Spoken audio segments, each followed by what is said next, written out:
Most people picture vegetables as small, seasonal things, planted in spring, pulled by fall, repeated every year. But some vegetables grow tall, go woody, and produce continuously in a way that has almost nothing to do with that image. Start paying attention to that second category, and you begin to see your garden differently. The first time most gardeners encounter tree collards, they assume something went wrong. The plant they expected to stay knee-height has kept going. It is now shoulder height, then overhead, and the stems that were once soft and leafy have started to thicken and harden toward the base. After a full growing season, tree collards can reach 8, 10, even 12 feet. The lower stems become genuinely woody. If you cut one and leave the stump, it regrows from that base like a coppice tree. In mild climates, a single plant can produce edible leaves for 5 or 6 years without being replanted. Most people who grow it once never grow anything else in that corner of the garden again. Walking stick kale operates on a similar principle but pushes it further. The name comes from what happens to the stem after a few years. It dries into a rigid, cane-like pole that is actually used as a walking stick in parts of Europe. The plant can reach 6 or 7 feet while it is still actively producing. The leaves are harvested from the bottom up as the plant climbs, and new growth keeps forming at the top. It looks nothing like what most people imagine when someone says kale. It looks like a small tree that someone is slowly eating from below. Now shift from woody stems to something entirely different in texture but just as architectural. Taro does not go woody. It does not climb. What it does is build a canopy. The leaves are enormous, heart-shaped, and held on thick petioles that can reach 5 or 6 feet. And when a stand of taro is fully established, the effect is less vegetable garden and more jungle understory. It creates shade, humidity, and a microclimate beneath it that other plants benefit from. The corms underground keep developing slowly, and in warm climates, a planting of taro can persist for years, producing leaves and corms in overlapping cycles. You are not growing a vegetable so much as a small-scale landscape feature that you happen to eat.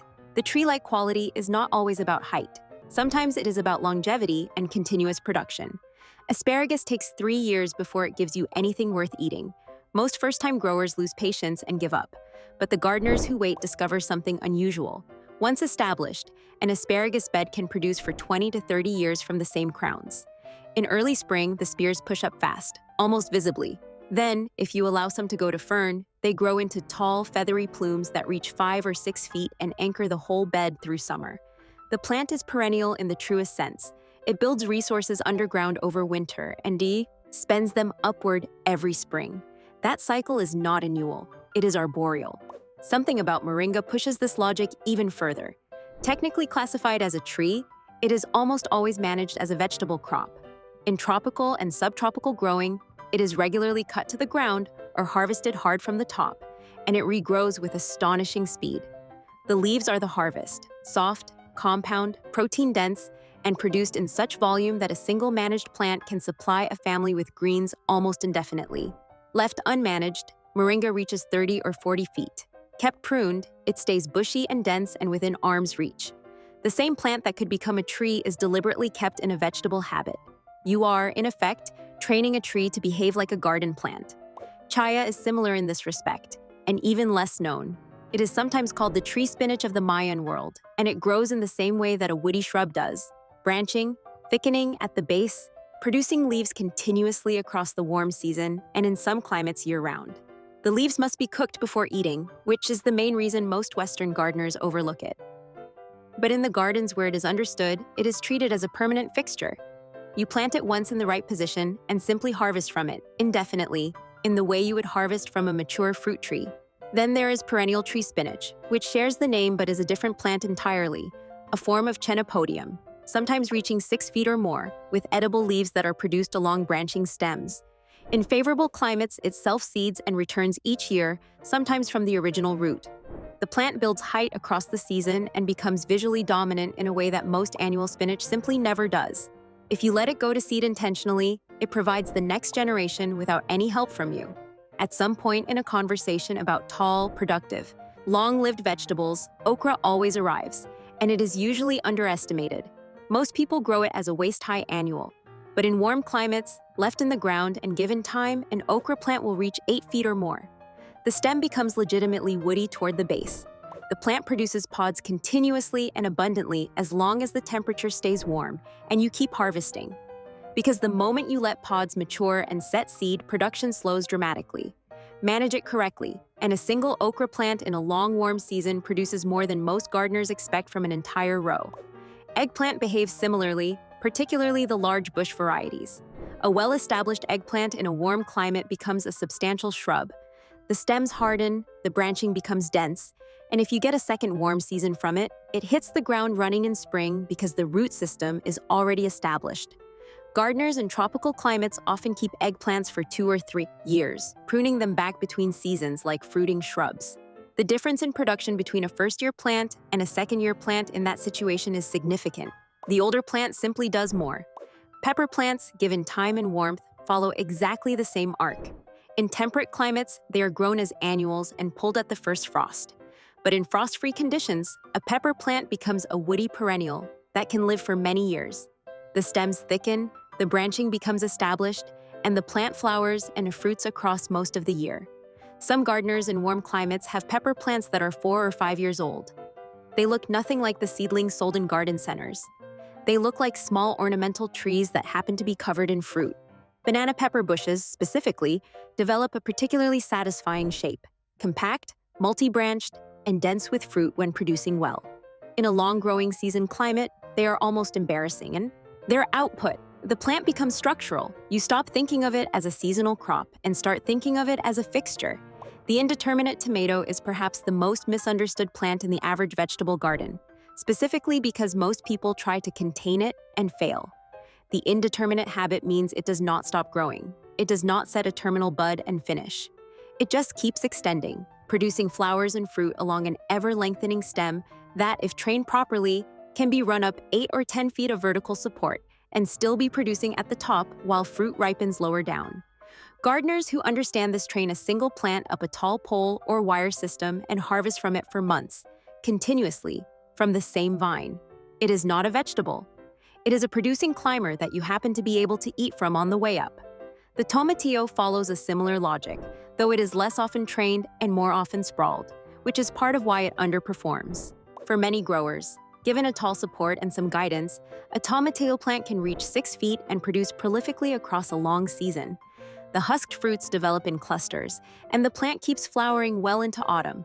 Left to its own devices, it becomes a tangled, ground-hugging mess. Trained upward, it becomes something genuinely impressive. This is where vertical training becomes its own discipline.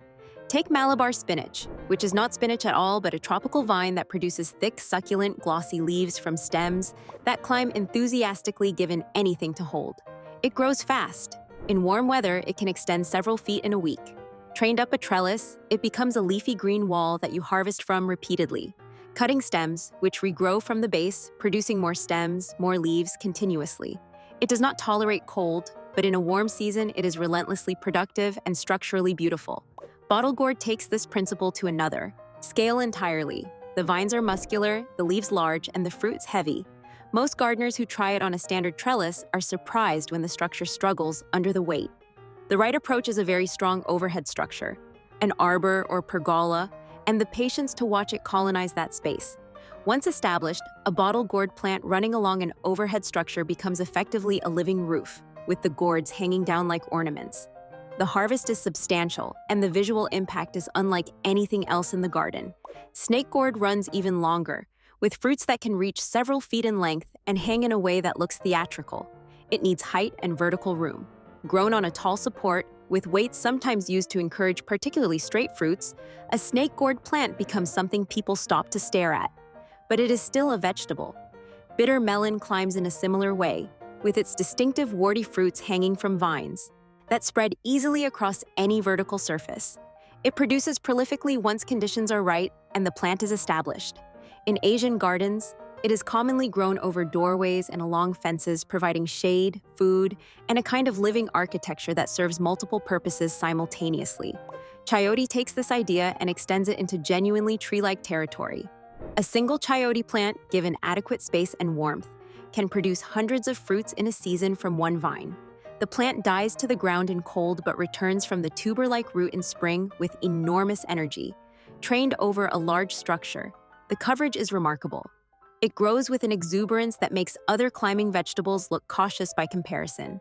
Old established chayote plants in warm climates have root masses that are almost impossible to remove. The plant intends to stay. Lab beans, given a strong support, develop into something that genuinely resembles a small woody climber. The stems thicken with age, the branching becomes established, and the plant produces purple husked beans across a long season. It is ornamental, edible, and structurally substantial in a way that annual beans never quite manage. Winged beans are slower to establish but climb steadily to impressive heights and produce pods, leaves, flowers, and tubers. Almost every part is edible. The climbing stems extend across supports methodically, and in a warm climate, the plant keeps producing across most of the year. It is one of those plants that rewards patience disproportionately. Jerusalem. Artichoke does not climb. It does something different. It grows fast, straight, and dense, reaching 8 or 10 feet in a single season, forming what is effectively a hedge or a stand of vegetation that looks more like a young grove of sunflowers than a vegetable crop. The underground tubers spread laterally, and if not managed, the planting expands year over year. It is one of the most structurally dominant vegetables you can grow. The tubers are harvested in autumn and winter, but the plant itself during the growing season functions as a windbreak, a privacy screen, and a piece of garden architecture. It also comes back every year from whatever tubers you missed during harvest, which is most of them.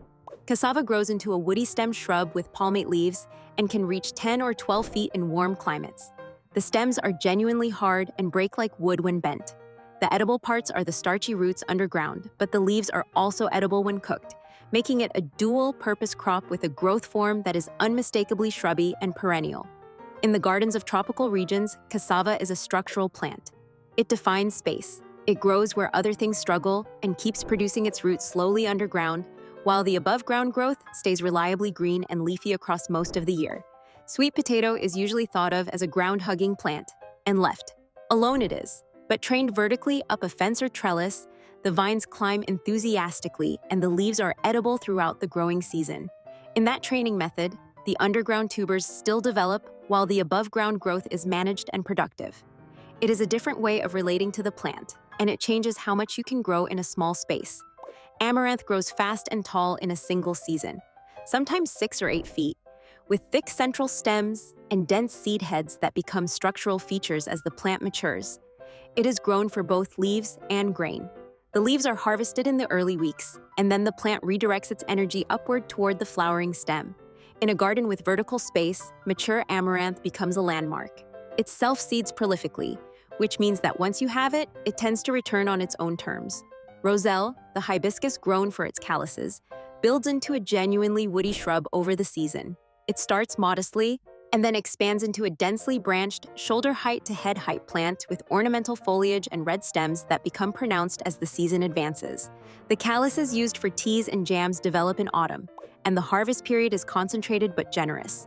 Left in place in frost-free climates, the woody stems persist through winter, and the plant leaves out again in spring from those established branches.